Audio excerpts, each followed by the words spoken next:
আপনারা কয়েকদিন যাবত দেখতেছেন যে শাকিব খানের দরদ সিনেমা নিয়ে এটা প্যান ইন্ডিয়ান সিনেমা না, এটা নিয়ে অনেকে স্ট্যাটাস দিতেছে, বলতেছে প্যান ইন্ডিয়ান সিনেমা ইন্ডিয়াতেই রিলিজ হইল না। এই যে অপমানজনক কাজটা মামুন করলো, এটাকে ঠিক করলো? বন্ধুরা, আপনারা যারা মামুনরে পছন্দ করেন তারা আমার এই ভিডিওটা স্কিপ করেন।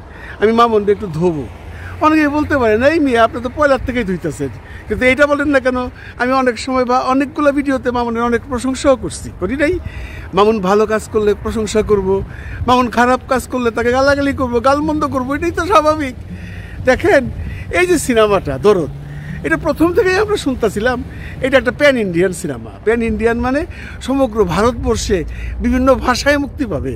যেমনটি ধরেন হিন্দিতে মুক্তি পাবে, বাংলায় মুক্তি পাবে, তামিল ভাষায় মুক্তি পাবে, তেলেগু ভাষায় মুক্তি পাবে, 5টা ভাষায় মুক্তি পাবে, এমন কমিটমেন্ট করে সিনেমাটা স্টার্ট করছে। এবং সাকিবিয়ানরা তথা সাকিব ভক্তরা বা বাংলাদেশের মানুষ গর্বের সাথে তখন বলতেছিল, বাবা এই একটা কাম করছে মামুন মিয়া, প্যান ইন্ডিয়ান সিনেমা বানাইতেছে, এটা বাংলাদেশের জন্য প্রথম। এই লোভটা কিন্তু উনি সাকিব খানকেও দেখাইছিলেন, তাহলে সাকিব খান মামুনের সিনেমা করার কথা ছিল না। আপনারা জানেন উনি নবাব LLB নিয়ে কী কর্মগুলো করছেন, তারপরে সাকিব খানকে বোঝানো হয়েছে আপনি আমেরিকার থেকে এত বছর পরে আসছেন, এখন নতুন করে স্টার্ট করতে হবে, আপনাকে দিয়ে আমরা একটা প্যান ইন্ডিয়ান সিনেমা বানাবো। সাথে লিপুকে নিয়ে গেছে, আর লিপু হইল ওই যে কামাল মোহাম্মদ কিবরিয়া লিপু, ছবির যে প্রডিউসার, পুরনো প্রডিউসার, আগেও সাকিবের সাথে সিনেমা করছে এবং চলচ্চিত্রে তার একটা সুনাম আছে। সাকিব খান বিশ্বাস করছেন কইরা প্যান ইন্ডিয়ান ছবির নামকরণ করিয়া উনি এই ইয়ের সাথে, লিপুদের সাথে বা মামুনের সাথে বেনারসে গেছেন, যা শুটিং বুটিং করছেন। আচ্ছা, করার পরে সাকিব কিন্তু জানে এটা প্যান ইন্ডিয়ান সিনেমা, যদিও সাকিব বাংলায় ডায়লগ বলছে। এবং সাকিব যখন দেখছে রাজেশ শর্মা, অলোক জেন, রাহুল দেব ওরা হিন্দিতে কথা বলতেছে, তখন সাকিব আরও কনফার্ম হয়েছে, হ্যাঁ রে ভাই এটা প্যান ইন্ডিয়ান সিনেমাই, নাহলে ওরা হিন্দিতে কথা কইব কেন? আর অগরে আমাদের মামুন মিয়া বুঝাইছে আপনারা হিন্দিতে বইলা যান, আমি 3 ভাষায় 4 ভাষায় ডাবিং করে নেবো। স্বভাবতই তামিলের অনেক সিনেমা আছে যেগুলা তামিল ভাষায় শুটিং হয়, পরে হিন্দিতে ডাবিং হয়। ওরাও বিশ্বাস করছে, সাকিব খানও বিশ্বাস করছে, শুটিং বুটিং করে চলে আসছে।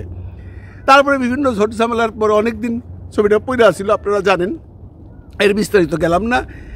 এর অনেকগুলো ভিতরের কারণ আছে, যদি জানবার চান বললেন আমি জানাবো না। অনেকগুলো ভিতরের ব্যাপার স্যাপার আছে। সাকিব ছবিটা মাঝখানে বন্ধই করে দিছিল। এনিওয়ে, তারপরে হাতে পায়ে ধরে কান্নাকাটি করে প্যান ইন্ডিয়ান কইয়া ছবিটা সমগ্র বিশ্বে রিলিজ হইব, 5টা ভাষায় রিলিজ হবে। সাকিবও ভাবলো ঠিক আছে করি না, একটা প্যান ইন্ডিয়ান সিনেমা করা এটা তো ইতিহাসে থাকবে। আসলেও তো ইতিহাসে থাকার কথা। বাংলাদেশের একটা সিনেমা প্যান ইন্ডিয়ান হিসাবে সারা ভারতবর্ষে রিলিজ হবে, বিভিন্ন ভাষায় রিলিজ হবে। এই রেকর্ড তো সাকিবের নামে থাকবে সারা জীবন। চলচ্চিত্র যতদিন থাকবে ততদিন সাকিব জানবে বা মানুষ জানবে যে এইটা প্রথম বাংলাদেশে এই শিল্পীটা করছিল। তো এখন মোট কথা হয়েছে এই যে টোটাল ঘটনাটা সে ঘটাইলো, টোটাল একদম প্রথম থেকে শেষ পর্যন্ত আপনারা একটু চিন্তা করে দেখেন ব্যাপারটা কি ভালো করলো? এই যে মনে করেন আজকে যেভাবে ট্রল হইতাছে, যেভাবে মানুষ লিখতেছে কই প্যান ইন্ডিয়ান কই, লজ্জা লাগে না আমাদের? আমরা যেহেতু সাকিব রে নিয়ে বিভিন্ন সময় ভিডিও বানাই এবং সাকিব রে নিয়ে সমস্ত সময় কথাবার্তা বলি, মানুষ তো আমাদের কেমন ছিছি করতেছে, বলতেছে ওই মিয়া চাপা মারো, তোমাদের সাকিব খান তো কোনো প্যান ইন্ডিয়ান সিনেমাই করে নাই। দোষটা কিন্তু সাকিব খানের উপরে আসতেছে, দোষটা মামুনের উপরে আসতেছে না। কারণ কি জানেন, মামুন রে চিনে কেনা, মামুন নাম 2-4 জন লোক চিনছে এই সিনেমা দিয়া, মানে দরদ দিয়া। সাকিব খান সে যাইব কই? সে তো সে লজ্জা ঢাকতে পারবে না, আর সেই লজ্জা তারও তো ডাইরেক্ট কেউ দিবারও পারে না। কারণ হয়েছে কি, সাকিব খান তো তার কাছে যাওয়াটা একটু মুশকিল, তারে কিছু বলাটাও মুশকিল। কিন্তু আমগরে তো পায় বন্ধুরা, আমগরে তো উল্টাপাল্টা বলতেছে, এখন বিভিন্ন জায়গায় ট্রল করতেছে। আপনারা যে দেখেন বিভিন্ন জায়গায় বলতেছে কই প্যান ইন্ডিয়ান সিনেমা কোথায় গেল? এই যে মামুন চাপাবাজিটা করলো, করে এই যে সাকিবের ক্ষতিটা করলো, এটাকে আপনারা কিভাবে দেখতেছেন? দরদ হিট হয়েছে না ফ্লপ হয়েছে সেটা আমি নিয়ে আলাপ করতে চাই না। দরদ আমেরিকায় ভালো যাচ্ছে, বিশ্বের অনেক জায়গায় হয়তো ভালো যাচ্ছে, সে তো বাংলা সিনেমা যাচ্ছে, হিন্দি বা তামিল তো যাচ্ছে না। এখন প্রশ্ন হইল তাহলে হিন্দি গান দিল কেন? অনেকে আমার এই প্রশ্নটা করছেন। এটার সোজাসুজি উত্তর হইল এই হিন্দি ডাবিং কইরা, বন্ধুরা হিন্দি ডাবিং কইরা সে কিছু দেশে রিলিজ করছে, যেমনটি ধরেন দুবাই, আবুধাবি, এই সমস্ত জায়গায়, ওমান, কয়েকটা জায়গায় রিলিজ করছে। কারণ ওইসব জায়গায় অনেক ভারতীয় পাকিস্তানি ভাই বন্ধুরা আছে, তারা হিন্দিটা বোঝে। ওইটা সে করছে। তো এটা তো প্যান ইন্ডিয়ান হইল না রে ভাই। এটা করার জন্য তো এত মিথ্যা কথা করার দরকার ছিল না। রায়হান রাফির তুফান সিনেমা আপনারা সবাই জানেন, তুফান পাকিস্তানেও সেদিন ফাটাইয়া দিছে ব্যবসা করে, উর্দুতে ডাবিং করে তুফান পাকিস্তানে চালাইছে। তুই সেটাই করতি, তুই বলতি যে আমার এটা বাংলা সিনেমা, আমি ডাবিং করে বিভিন্ন দেশে চালাবো, তাহলে তো আজকে আমাদের এই সমস্ত কথাবার্তাগুলো শুনতে হয় না। এই যে এখন এই ট্রল করতে করতে করতে করতে প্যান ইন্ডিয়ান এই যে কাজটা মামুন করলো, এটা সমস্ত দোষ সাকিবের কাঁধে যে পড়ছে। আপনারা কি কোন পড়ে নাই? মানুষ সাকিব সম্পর্কে এখন একটা অন্যরকম ইমপ্রেশন নিচ্ছে না, ভাবতেছে না কই সাকিব খানের একটা প্যান ইন্ডিয়ান সিনেমা ছিল, ও তো প্যান ইন্ডিয়ান সিনেমাই না। সাকিব খান বুঝে নাই। দেখেন ভাই, সাকিব খান যদি বুঝতো যে মামুন এটা করছে বা মামুন এটা করতে পারে, তাহলে সাকিব খান জীবনও মামুনের কাছে যেত না। মামুন তো এরকমই সারাটা জীবন, বিশ্বাস করেন বন্ধুরা, ও সোজা পথে হাঁটতে জানে না। ও যে কোনো জিনিসই উল্টায় পুল্টায় করবো। আমরা যেমন ভাত খাই ডাইরেক্ট মুখের মধ্যে হাত দেই, উনি এটা ঘুরাই আনবো, ঘুরাই না খাইবো, এটা তার অভ্যাস। সাকিব সেটা বুঝতে পারে নাই।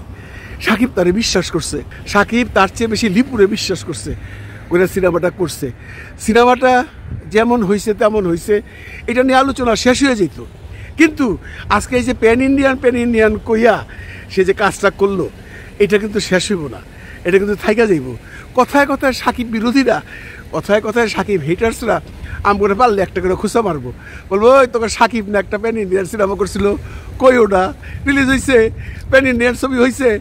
হয় নাই তো। আমরা তখন বলতে পারবো না যে না ভাই হয়েছে, হিন্দিতে হয়েছে। তো সেই কথাগুলো তারা আবার বলবে দরকার কি ছিল প্যান ইন্ডিয়ান বলার? রায়হান রাফি রিলিজ করে নাই, রায়হান রাফি পাকিস্তানের ছবি চালায় নাই, সুপারহিট হয় নাই, হয়েছে। মামুনের এই সমস্ত বিটলামি সাকিব খান ধরতে পারে নাই। এখন মামুন নতুন বিটলামি শুরু করছে, উনি শের বানাবেন না শোয়া শের বানাবেন। সাকিবের এখন চিন্তা করা উচিত, ও যা বলবেন তা উনি করবেন কিনা, ও যা করেন তা উনি বলবেন কিনা। আমি আগেও বলছি, এ না সোজাসুজি চলতে পারে না ভাই। এ আবার দেখবেন সাকিবরে পটায়া মটায়া আবার ছবি স্টার্ট করবো। তখন প্যান ইন্ডিয়ান কইছে, এখন প্যান ইউনিভার্স কইব, কইয়া সাকিবরে বুঝাইব। সাকিবও বেচারা সরল সোজা মানুষ, বিশ্বাস করে। সাকিব হয়তো সে প্যান ইউনিভার্স শুনা মামুনের সাথে আবার যাইব, আবার একটা সিনেমা করব, আবার এইগুলাই হবে। আমার কথা হইলো, মামুন তোমার কি দরকার ছিল প্যান ইন্ডিয়ান বলার? তুমি যদি এই ছবিটা বাংলা বলতা আমরা কি দেখতাম না? পৃথিবীর মানুষ দেখতো না? নিউ ইয়র্কে চলতেছে না, কালকে কত স্ট্যাটাস দিয়েছে নিউ ইয়র্কে, কালকেও চলতেছে থার্ড উইকে। প্যান ইন্ডিয়ান বলার কোনো দরকার ছিল? প্যান ইন্ডিয়ান বলে কি লাভটা হইলো?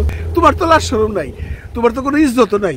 এই যে সাকিবিয়ানকে লজ্জাটা দিলা, এই যে আমরা যারা সাকিবের এনে কন্টেন্ট মানে আমার লজ্জাটা দিলা, এই লজ্জা আমরা রাখুম কই? সাকিব খানরে আর ক্ষতি কইরো না।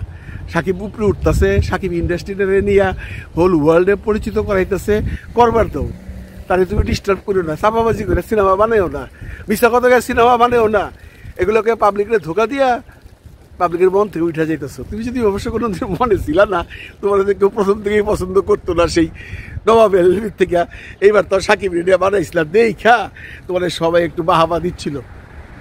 ভালো হয়ে যাও, সাকিব ছেড়ে দাও, সাকিব রে বল ভালো থাকবেন সবাই, ভালো রাখবেন সবাইকে। খুদা হাফিজ।